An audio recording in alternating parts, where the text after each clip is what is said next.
Hi there! At saya-saya dito. Nandito tayo sa Glasgow, Scotland. Barrio Fiesta, dami-dami, libo-libo ang tao. Pero we have 2 nurses sa katabi ko. Anong name mo? Geraldine Do. Ikaw? Imelda Ju. Ikaw ngayon, nasubukan mo na ang MXT before. Opo, matagal na. Capsule, yung coffee. Pareho. Nagdadala ka here, ha? Opo. But you want to introduce it kay Ma'am Imelda. Opo. Ma'am Imelda is a nurse. Ngayon, nagwo-work siya pero retired na. Pero here, Nursing home. nursing home. So, yung mga may edad na ang tinaalagaan mo. And we don't want na siyempre magkaroon ng sakit tulad ng mga nandun, ano? And that is why gustong introduce sa'yo yung MX3. At saka wala kang maintenance, right? So, yan ang maganda sa'yo, yung ating MX3 capsule, 500 mg. Alam mo, you can take it as your vitamin. Di ba nagba-vitamin ka? Yes. Ang kagandahan ng MX3 capsule natin, natural. Okay. At saka, Filipino. Oh, Tama, di ba? Filipino nga. Support the Support. Filipino. Yes. Thank you! Thank you, Thank you, MX3!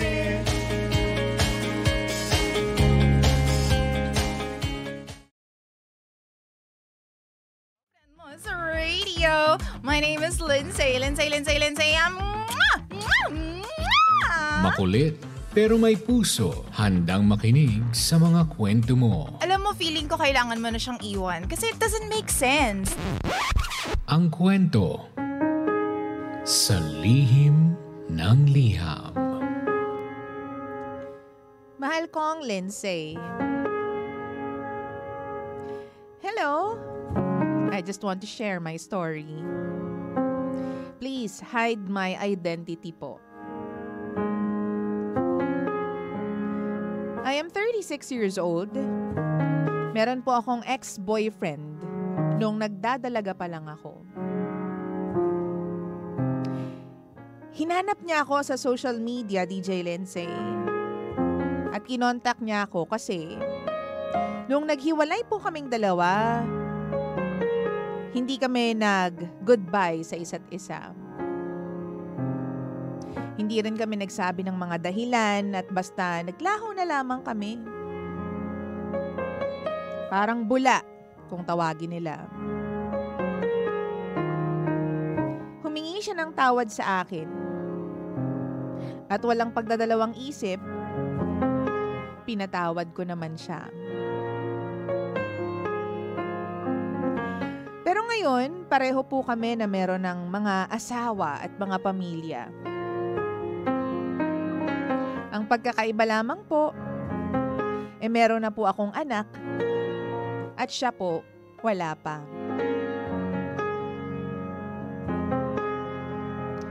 So, tinanong niya rin ako nung time na yon kung posible daw po ba na magkabalikan kaming dalawa. Babawi daw siya sa akin sa lahat ng pagkukulang niya. So ako naman, dahil parang bumalik lahat ng nangyari sa amin way back, naniwala ako sa kanya. Lalong-lalo na doon sa part na hiwalay na raw sila ng asawa niya for almost 3 years na. Tanga ko, di ba? Pinaniwalaan ko yun. Ilang beses din po kami nagkita pero patagulang kasi yung asawa niya raw baka makita kami at mag-eskandalo pa pag nakita na may bago na siyang nakakasama. Pero nung time na yon, napapaisip ako, di ba hiwalay na sila? Baka naman sadyang niloloko niya lang ako. Baka sadyang nagpapanggap lang itong lalaki na to. So ang ginawa ko, DJ Lindsay, minessage ko yung asawa ng boyfriend ko. Tinanong ko yung babae kung totoo ang mga sinabi niya sa akin. Yun nga lang, DJ Lindsay, nanlumo po ako sa sagot ng wife niya. Ang sabi niya, hindi raw totoong hiwalay na sila. At hindi lang ako yung babaeng ginawan niya ng kasinungalingan. Meron na ring dating kinakasama itong lalaki na to. Niloko niya rin at sinabing hiwalay na sila. Puro kasinungalingan lamang po ang sinabi niya para lang mahulog ako ulit at magtiwala sa kanya. Agad-agad humingi po ako ng tawad doon sa misis niya. Nagpasalamat na rin po ako kasi hindi niya ako ineskandalo. DJ Lindsay, tuluyan na po akong nakipaghiwalay sa kanya. Aminado po ako na hinahanap ko sa iba yung pagkukulang ng asawa ko. Pero na-realize ko na hindi naman dapat hanapin sa iba. Ngayon, tuluyan ko ng binura lahat ng contacts ko para makamove on na ako at para maibaon na po sa limot ang lahat ng nangyari. DJ Lindsay, paano po ba ako babawi sa pamilya ko? Wala pong kaalam-alam yung asawa ko tungkol dito. Pero gusto ko pong bumawi pa rin sa kanya. Any advice? Maraming salamat po sa pagbasa ng aking kwento. Ito po ang lihim ng aking liham.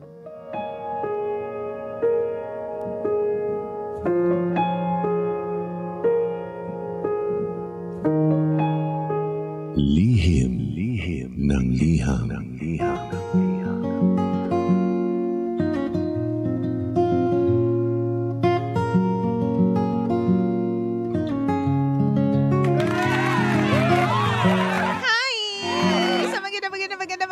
Magandang morning po sa inyong lahat. Oras natin sa Buong Kapulungan. Check your time. 13 minutes. Makaraan po ang alas 9 ng umaga. 9:13 on the clock. Tayo pa rin po ang istasyon na same, pero iba. Pangga, we are number 106.7 Energy FM. Pangga, wag mo sabihin radyo. Sabihin mo Energy! Ang aga-aga ha. Ang dami natin mga panlulokong nababasa. Oo, ngayon. Ngayong araw. Ito bang araw ngayon? Wednesday. Iwasan natin yung Wednesday. Ayaw natin ang ganyang December 4, 2024. Uy, happy birthday sa aking pamangkin. Ang aming first pamangkin, Arian Ron. Happy birthday, Aya. Wow! Sana narinig niya ako. Diba? Ang dami mga nagaganap ngayong December 4. Ano bang meron? May balat ang araw na ito. Ayaw natin ang ganito. But anyways, good morning po sa lahat. Oo, at good morning sa mga tulad po ng ating letter sender for today na ayaw magpakilala. And please hide my identity daw. Taray, hide my identity. Diyan ka magaling sa pagtatago. Diba? Ano nga bang gagawin mo? I-message mo na ako kung ikaw yung nasa gantong sitwasyon as our letter sender. Ano bang gagawin mo? Gusto mong bumawi doon sa asawa mo because guilty ka of doing something na hindi mo dapat ginawa. No? Guilty ka of infidelity. Ang pinaka malupit lang dito is hindi ka nahuli ng asawa mo. Pero at least, 'di ba? Gusto mong bumawi sa kanya, gusto mong magsisi, gusto mong alam mo 'yun, itama ang iyong pagkakamali. And dun sa part na 'yon, saludo ako sa iyo. Fairness naman sa iyo. Wag mo na lang ulitin, sinuwerte ka lang na hindi ka ineskandalo, be. Maswerte ka lang na hindi ka na bisto ng asawa mo. Diba? Maswerte ka lang dun sa part na yon, pero sana wag mo nang ulitin, no? Wow! Sana ma-realize mo yung importansya ng asawa mo at ng pamilya mo. Importante na hindi buwag ang iyong pamilya. Just because, ito yung mga problema nowadays eh. Bakit ba yung mga past ang hilig bumalik, no? Bakit ba may mga ganyang keme tayo? At ito naman mga tao, ito na ba tayo naman mga tao, kapag bumalik yung past, napaka-fragile natin, napaka-vulnerable natin, di ba? Na pag bumalik yung past, bumalik yung first love, biglang excited na excited, di ba? Parang nireminis bigla yung mga nakaraan. Anong meron sa past? Sana hindi kayo nakipaghiwalay sa past kung gusto nyo pa rin sila sa present. Oo. Very, very bad. Anong gusto mong sabihin? Anong masasabi mo tungkol dito? Mahal ko pang ako, baby ko. Let us know. I-message mo ako sa Facebook. Facebook.com/EnergyFM1067. Hanapin niyo po yung live doon. Naka-pink. Powder pink. It's a pink day today. Naka-live po tayo and share with me your thoughts and what you have to say about the story. Okay, ngayong umaga na ito. Once again, welcome to the show. Ito po ang Lihim ng Liham. At your service, ang nag-iisang girlfriend mo sa radio. My name is Lindsay. Sabi dito ni nanay, kakaawa naman po yung asawa mo. Ang bilis mong iniwan para makalandi ka lang sa iba. Kahit pa may problema kayong mag-asawa, pinag-uusapan po yan. Hindi ginagawang excuse para magloko. Pero hindi, talagang sumama ka agad dun sa ex mo. Tapos ngayon, hindi nag-work, ginawa mong fallback yung asawa mo. Walang kaalam-alam sa nangyari. Huwag sana mangyari sa'yo ang ginawa mo sa kanya. Sabi naman ni Kath, I am so proud of you. Nagkamali ka man pero at least you learned something from it. Hindi mo tinolerate na nagloloko pa rin, di ba? But the point is, at least you tried to save your treasure. At muntik-muntik nang matuluyang masira po yung inyong relasyon ng asawa mo. And also, accept and apologize na rin sa pagkakamali mo. I hope i-cherish mo na kung ano yung meron ka ngayon. Yun lamang po. Sabi naman ang Nikki Kyo, naku, Makati ka ate. Diba? Well, hindi naman natin masisisi na may mga magagalit talaga. Lalo na yung mga Diyosawa na. Ay, nako. Ganyan talaga. Affected sila. Ba't wala akong nakikitang comments? Hindi ba kayo nagko-comment? Oo. Wala akong nakikitang comment. Nasaan ang mga comment dito? Ayan. More fun. Wait lamang, no? Hindi nagsushow ang comments, no? Sinasabotahin mo na naman ako, Baby Toby. Hindi ko nakikita yung mga comments dito. Comments? Gusto mo yung comments? Wala nga comments! Ayan, oh. Nilagay na sa harap natin. Sabi po ni Leonard, pwede naman dito sa gilid. Grabe ka naman, Toby. O ba't ayaw lumabas doon? Pinakailaman mo na naman yung mga, dito, computer. Sabi ni Carolina ko na, wala lumalabas dito din wala. Ano ba? Sabi dito ni Carolina Kunanan, good morning, Lindsay. Letter sender, God bless you na lang po. Ay, God bless us all. Sabi naman ni Leonardo Lapak, di bumawi ka lang, girl. Huwag mo sabihin yung ginawa mo kasi I'm sure gugulo yan. Buti na putol ka agad yung tukso na umakit sa'yo. Ang mahirap lang kung nagkatsurbahan kayo at nabuntis ka, buti na lang napigilan mo pa. Ay, totoo. Mas malaking problema yun, di ba? Ay, nako, pinagpapawisan ako sa mga pinag-uusapan natin. Ba dito sa... Nung ako na yung umeri, wala na yung mga comments. Yung kung ano-ano kasi pinagpapopost mo sa social media. Ay, anong masasabi mo na lang? Magtrabaho ka dyan habang meron kang inaayos. Ano masasabi mo sa mga ganyan? Alam mo kasi... Paano siya babawi sa asawa niya? Ano ba nangyari? Paano? Kita mo? Tipay na mukha mo, hindi ka nakikinig sa akin. Nandyan ka lang sa kabila. Ano bang gagawin niya? Kasi hindi nalaman ng asawa niya na nanloko siya. Okay. Meron siyang bumalik yung first love niya, yung first relationship niya bumalik. Ay, patay tayo dyan kapag bumabalik yung first love. Oo, ang kinompronta nitong babae, yung asawa. Kasi nga sabi, hiwalay na raw sila, ganyan. Nalaman niya na, hindi, together pa kami. Ganyan. So gusto niya, nakipaghiwalay na siya dun sa first love niya. Tapos ngayon, hindi naman nalaman ng asawa niya, ng mister niya, na nagkamali siya, na alam mo yun, hindi naman chumorva siguro, but we don't know. Paano daw ba siya babawi kahit hindi naman nalaman ng asawa niya? Alam mo, ang galing ko talaga, naayos ko na yung Oo nga. Habang nagsasalita ako dito, di ba? I'm so great. You're so great. Ikaw din naman yung gumulo niyan. Anong ako? Luko-luko, hindi ko kasalanan yun. Tingnan mo pati dito, walang comment. Alam mo kasi mabagal lang talaga internet. Huy. Ako nga pala si Baby Toby, by the way. Hello po. Anong gagawin mo? Wala ka namang inambag. Ayan na. Paano siya babawi? Ano? Ano nga? Hiwalayan na niya. Yung asawa niya? Oo. Bakit nahihiwalayan? Ayun na yung pagbawi niya.